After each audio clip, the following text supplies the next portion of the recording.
Coach, give me your thoughts on the scrimmage today. Yeah, Mo, I thought it was a really physical day, a lot of hard hitting and playing, and a really, base day. Quarterback's not live, which affects, us a lot because our quarterbacks are active runners and all those things. And, did some good red zone work, both sides. Offense got it in some, defense stopped them some. Just saw good both ways. Got a lot of good punt versus punt return work, live work. Tyler Knight popped a great punt return.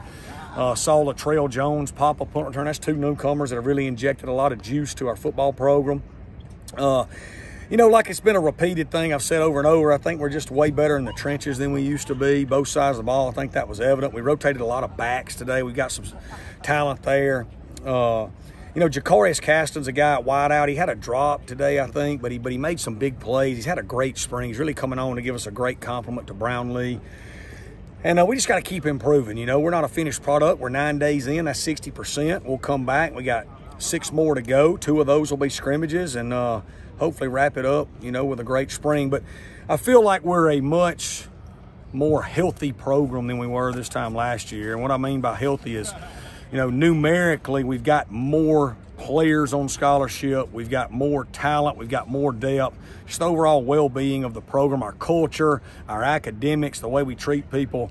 We're just headed in the right direction. We're coming. We're coming. Talk about your quarterback play today.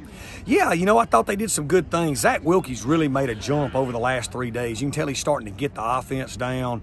Boy, he is talented, and he's got it. Ty's had a great spring. He made one decision that wasn't good today, that he'd like to have back. The interception by Malik Shorts was a great play by him.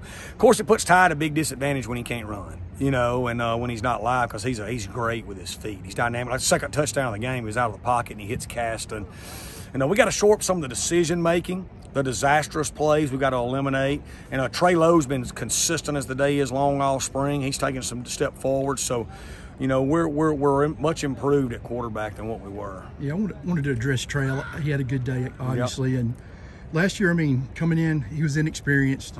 He's still inexperienced with the injury. Where do you see that he's probably better from that game, from that point where he gets hurt to today? Well, that which doesn't kill us makes us stronger, right? And Trey is a guy that has had to endure so much hard times in his college career.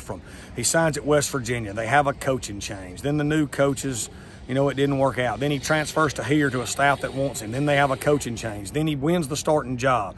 Then he breaks his foot. Then we got these young guys coming along. So he's just dealt with so much more than the normal young kid athlete has to endure. And I've got such great respect for him.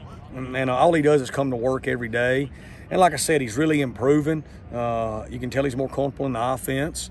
And we've got, this time last year we had Trey, we had T-Webb early and rolling, and that was it. That was all we had on scholarship. Now we got, you got Ty, Zach, and Trey. And so we're just, again, that's a microcosm of the overall health and well-being of our program, is that position. Coach, Janari and Richard are kind of guys with similar body types, but look like totally different skill sets. Not totally, but different. Can you kind of talk about that a little bit? Well, they have really Richard has really improved without the ball, pass pro and all that. Richard is a little better at changing direction and making you miss in the hole. Janari's more of a see the hole and burst through it. But they are both really good kids that are humble and working extremely hard. And both of them have bright futures. Richard's a sophomore. Dean's a sophomore. Gore's a sophomore. Rambo's a sophomore. Kenyon Clay's a freshman. We've got young kids right there.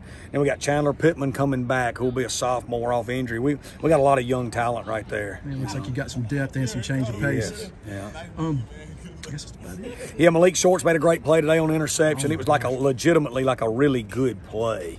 Where he read Ty's eyes and scanned back across the field and timed it up perfect. And we got great competition in the secondary room. And Swayze Bozeman, again, is a guy that's flashed consistently all throughout spring ball. This could be a really good football player for us. Here's one last question. Did that defense, obviously, just from the cheap seats, they're a more physical unit and they're deeper.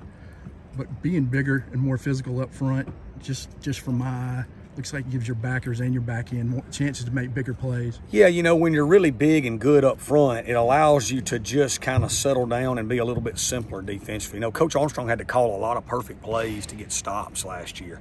This year we could play a little more base probably because we can just fill gaps, take on double teams and not get moved, and just settle down and play a little more static football if those guys keep coming along, which gives you an advantage defensively. You know, the greatest defenses of all time, from those great Ravens teams to the Giants to the Bears, they were able to just play base and stop you.